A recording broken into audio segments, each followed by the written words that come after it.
All right, so this is your piston and rod configuration. As you can see, there's a skinny side and a fat side that sticks out. This fat side is going to correspond with this squirter in here. So this is the squirter hole down in there. As you can see, that squirter hole needs to be on the same side as the fat side. And it'll sit like that. It is important to do that because if you have it reversed, your piston will slap the oil squirter and it will not work correctly. The other thing I want to mention is these rods are cracked rods. That means that this bottom half is specific to the top half. And the way you can tell if you get them mixed up is they have markings. Obviously this is rod number 8. It says 8 on the cap and 8 on the rod. So they will match up just like so.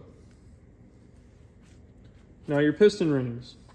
These are specific to the top of the piston. So this is your middle ring here. This is your oil scraper.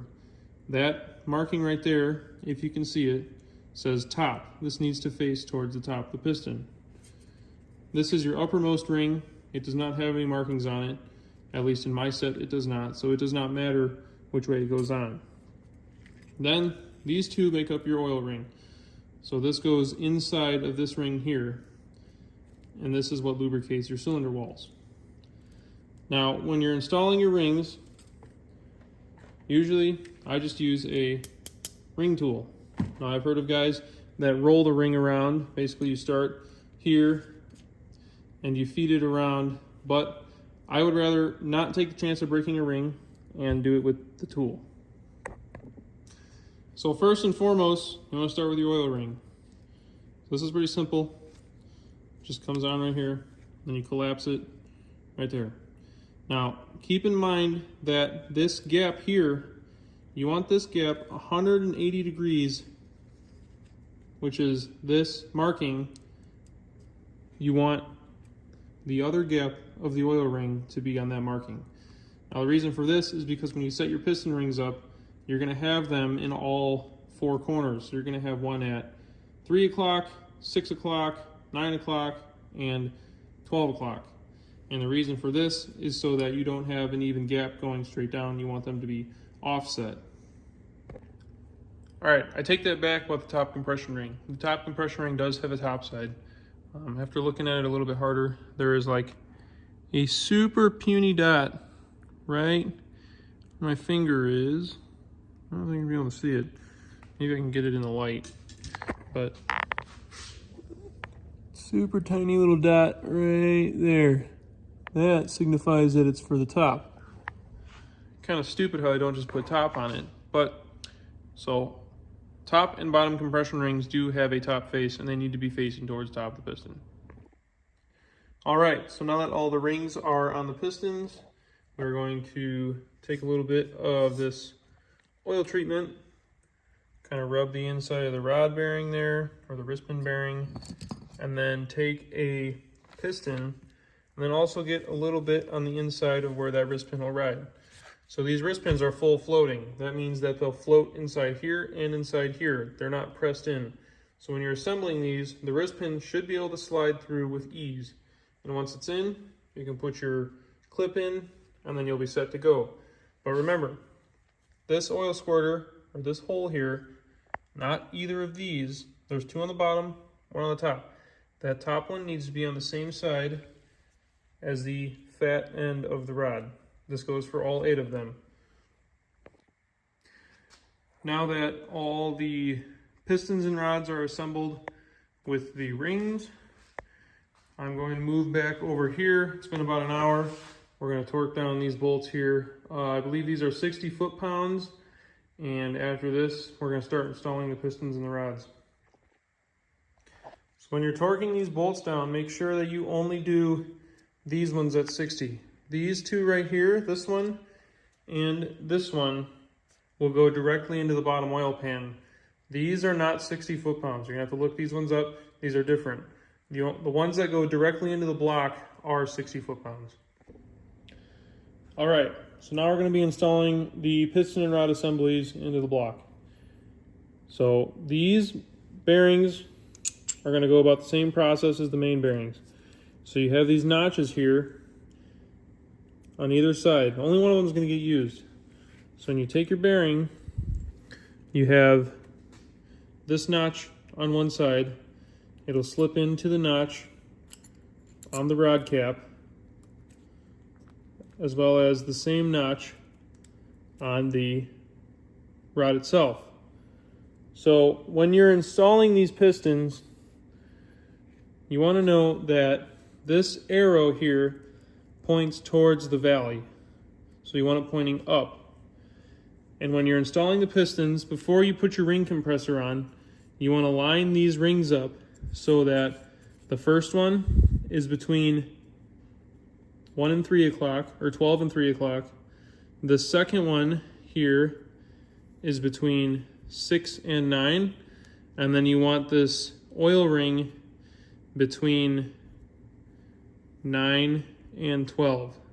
So with this being between 9 and 12, that spring inside there will be between 3 and 6. So now they all alternate at an X pattern and none of them will line up. So that's what you want when you install it. After you get them lined up, you want to dump a little bit of ATF around the rings before you put them in your compressor. Compress it, pop it in with the back of a hammer. Be careful to watch. You don't want these rings to catch on the deck. You want them all to slide in smoothly. And then another thing is you might want to put a little bit of your assembly lube or treatment on here before you put your bearing in. Sometimes the bearing will fall out. You don't want it to fall out and hit the ground and get dirty. So my advice is put a little bit of treatment in there or assembly lube. And then another thing is you want to make sure that you guide this onto the crank journal, because sometimes this will get caught in one of these bolts. One of these bolts will get caught on the squirter. You do not want to rip the squirter off of the block either. So make sure you're very careful and watch as this rod goes down and guide it onto the crank journal.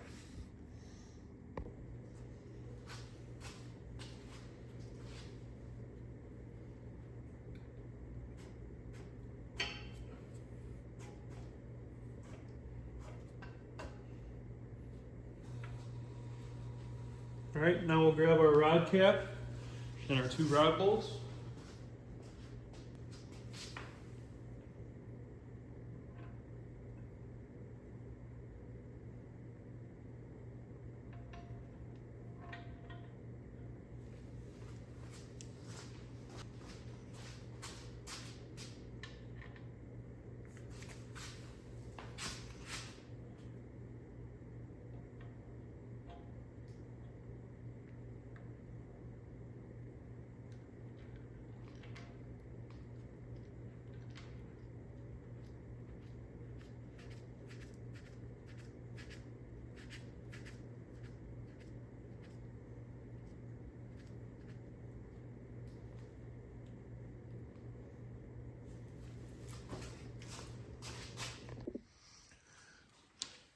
All right, so now the rods are all in. The bolts are just kind of hand tight. If you're running stock rod bolts, you're going to want to do your first pass at 47 foot-pounds, followed by a second pass of 30 degrees and a third pass of 30 degrees as well.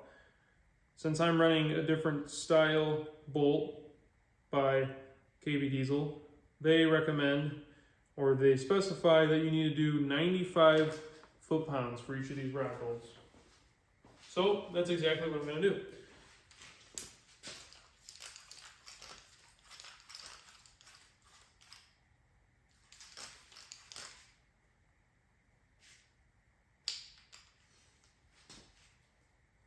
All right, so set 95.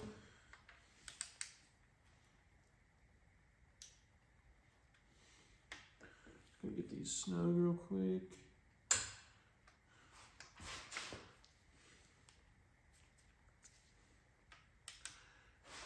All right, now we'll torque it.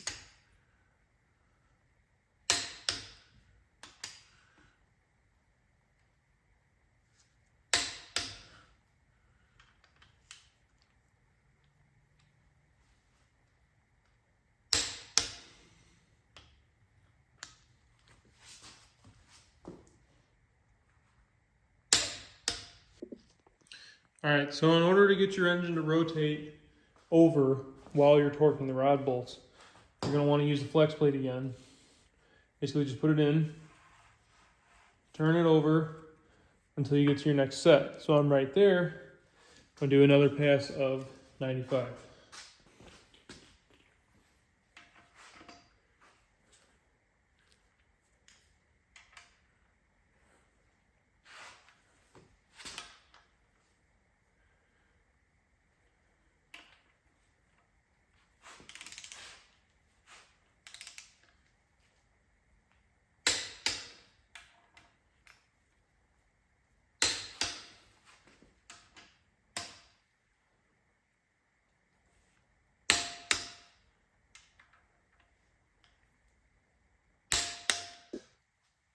All right, so once all your rod bolts are torqued, you want to go ahead and shove these 2 bolts in to your flex plate, either in your flex plate or you take your flex plate off.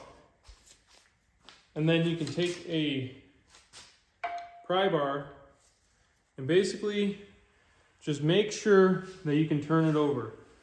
If you can't turn it over, then chances are your rods are too tight. So you're going to have to get them ground down so that they will work with the bearings and it'll spin freely. All right, since the gasket maker is finally set up around this rear cover, I'm going to take it off of the stand, switch it around, mount it up from this end, and then we're going to start shoving the cam through and putting the lifters in, everything else in the bottom end, and then we'll start working on the heads and we'll get all that stuff tied in. All right, the engine is flipped around now. As you can see, I put the studs in. I just kind of put these in here to get them out of the way. They were kind of taking up space on my bench. But I did put them all the way in. So these are the same as main studs. You're just going to drive them in by hand until they bottom out. You don't want to tighten down. Now that those are in, I'm going to go ahead and slip the cam in. We're going to do the timing set on there and then probably the oil pump as well. All right, so we're going to go ahead and lather the oil treatment kind of all over the cam here.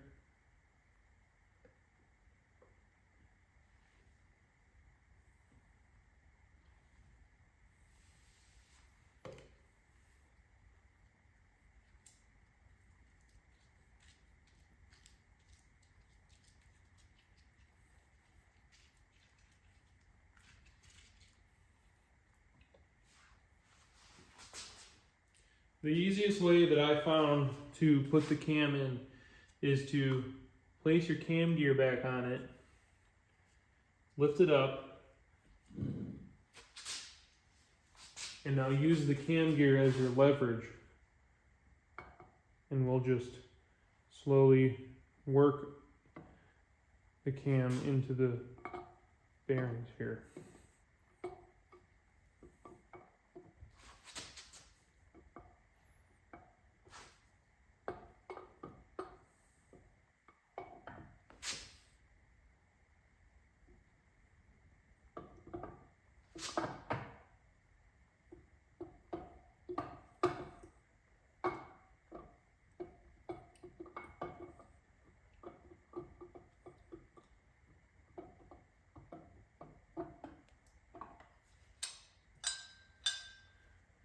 I'll take the gear off.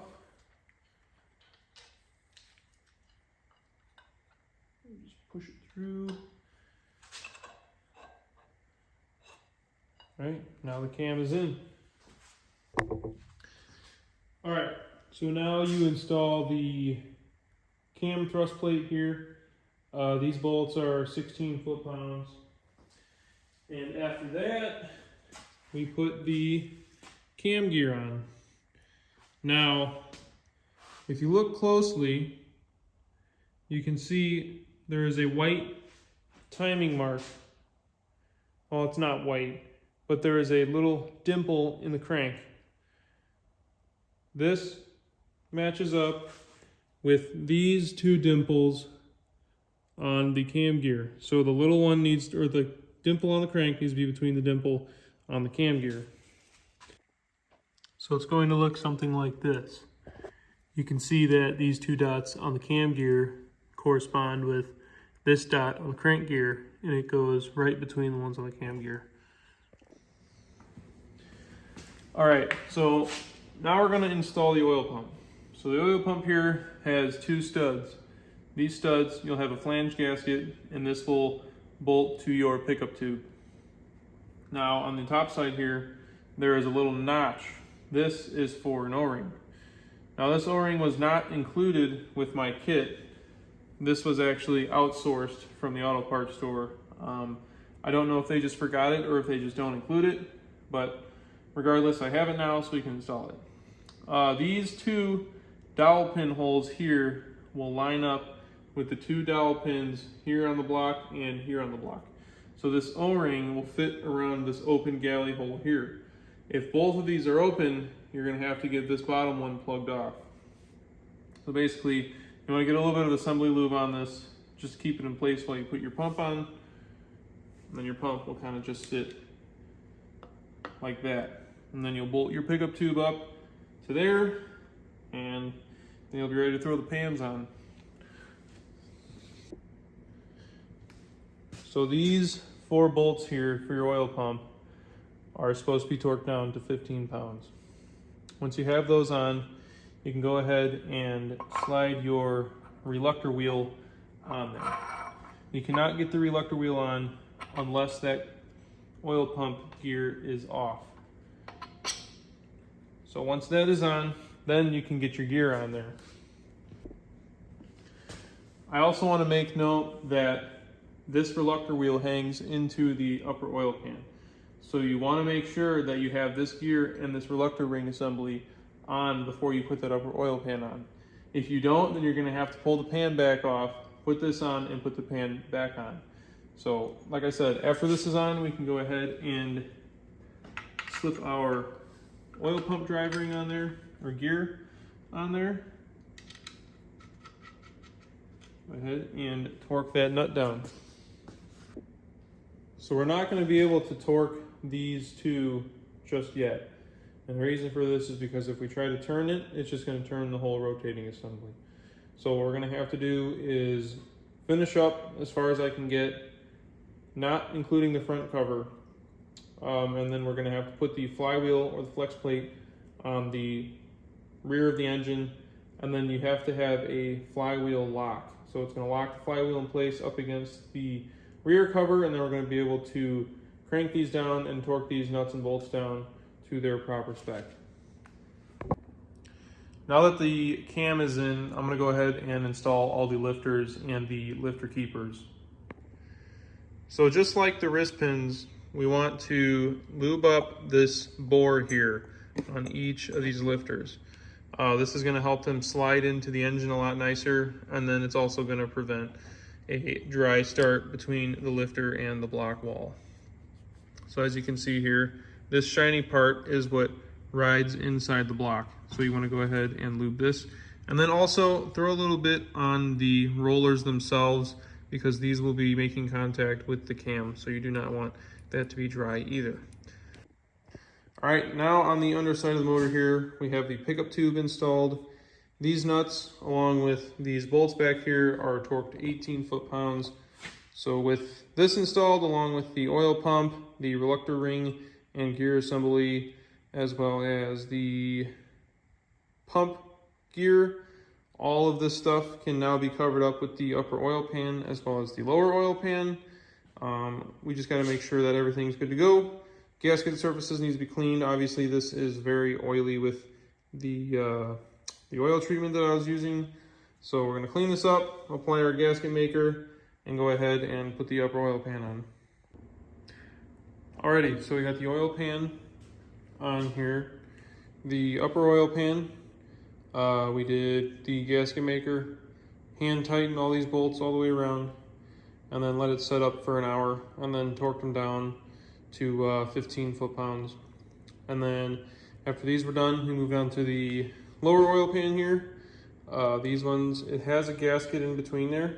There's a paper gasket in there. We did a little bit, just like a tiny bit of silicone on both the pan side and the or the lower pan side and the upper pan side, and then we smashed the gasket between there. Now we're letting this sit up for an hour, and then these are going to get tightened down to 89 inch-pounds. So after that, the lower end will be done. We can flip it over, and no more oil will be dripping on the ground. Now we can start working on the heads. So these are the heads I'm going to be using.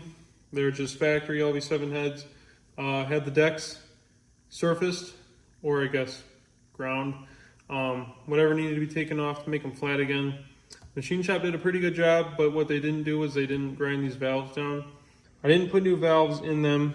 I just pulled the valves out, put new springs in them, and then made sure that all the valves were good, no bends, had a good sealing surface, used some grinding paste, as well as put new valve seals in it. So these are good to go. We're gonna go ahead and put them on the short block over there. All right, so we got the covers buttoned up in the front.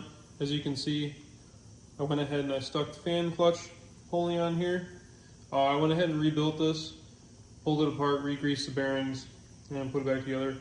The water pump is back on. This has a new welded water pump in it, as you saw earlier in the videos. And then I also put the oil cooler together as well.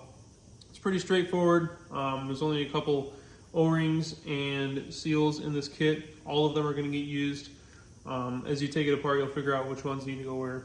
And now we're getting ready to put the head gaskets on. So the process is going to be about the same as the main studs. So there is a washer and a nut that go on top of these head studs here. You want to put a little bit of assembly lube, or the ARP lube, or whatever you want to call it, on the bottom of the washer, and then as well as on the bottom of the nut, and then just a slight bit on these threads here. It'll just help it torque a lot more accurate than if they were dry. So we're going to go ahead and do that. And then you guys can go ahead and look up the torque sequence for your studs. I'm sure they're going to be all the same no matter what brand. And then you also need to figure out the pattern. So just like the mains, there's also going to be a pattern for the head studs.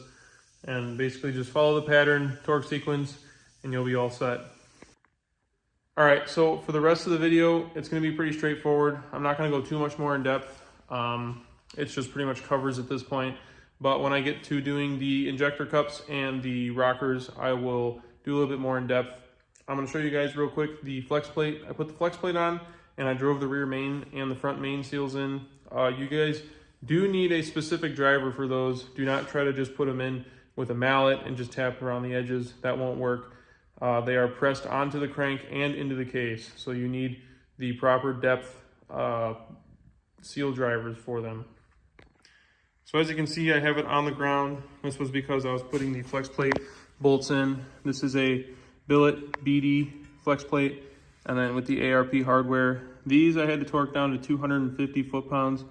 It was not the easiest, but the way they say to do it is you want Loctite on the threads and their sealant, which I used the Bel-Ray assembly lube. This goes underneath the lip of your bolt here, or the flange of your bolt here. And then basically you want to go on a crisscross pattern. So obviously here, there, kind of like when you're doing lug nuts on a vehicle. Obviously the torque spec is going to be different on stock bolts. These are a lot harder of a material. And then you are also going to want to get a flex plate lock like this here. Basically this keeps the engine from rotating while you're torquing them down, gives you more accurate torque. So these are what you'll use for your rear and front main seals. This is for your rear, this is for your front. As you can see, there are machined lips on both of these. So this will give you your depth. And then you can also see inside there, that is the dowel that is on the back of the crank. So when this thing hits your dowel pin, that's when you know that it's set at the right depth. As for this one, you can see that it's also got machined faces here.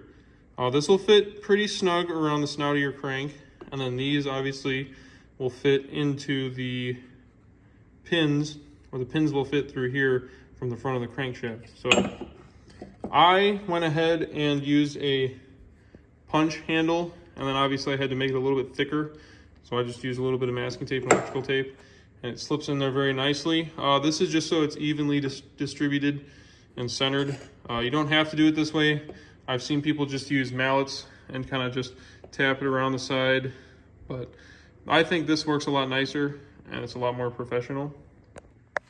As for the rest of the engine here, the intake runners are sealed in. Obviously you can see there's a little bit of gasket maker in there. These are done. The push rods, these are, I'll pull one out for you here. These are the Dirty Hooker Diesel 3/8 push rods. So these are a little bit thicker than the factory ones. And before you put the push rods in, this little nub here, you want to dunk it in your assembly lube, or in my case, the oil treatment, and then go ahead and slide it in. So the reason you do this is because you're having your push rods ride on your lifters. So you want them to be pre-lubed before you start the engine up, because that is another surface that has rubbing between the two. And then a couple other things that I want to mention too that I did is the LML style driver side manifold here. Usually in this area, there's like a dip that clears the steering column on the old DURAMAX vans. So this manifold gets rid of that dip. It's just a little bit higher flowing without going with an actual high flow manifold kit. And then I also went ahead and put the coolant crossover here along with the thermostat. Well, thermostats are in there as well. Take note to how those are oriented inside there. That is how you want them to sit. The one that's got the 2 holes in it has to be on the back, and then the one that doesn't have the 2 holes in it has to be in the front. That's the best way I can describe it. And then I have the fan clutch here, as you can see, or the pulley. The front main is pressed in. I still have to put these sensors in here. This is your cam and your crank sensor. This is for your crank, obviously. Cam goes right here. And then you might also notice that I have this plugged off inside here. This is because the turbo that I'm running, it is a stock housing S300, so there is no coolant ports in either side of these. So basically, I'm not going to be able to run the cooling line from the crossover to the turbo. So that's going to be it for right now. I'm still waiting on my injectors. They are currently being cleaned. There's a little bit of rust in the lines and they fell into the feed ports. So I want to go ahead and get them cleaned while they were out. And then I'm also waiting on a CP3. I decided to go with a 10 mil CP3 just because of the limits. I don't want to have too much fuel because then it'll be tempting to buy a bigger set of injectors or something silly like that. And in reality, I only have a transmission that's good for about 700 horsepower, which I'll also be getting that back end of the week, this week. So I'll go over that with you guys as well.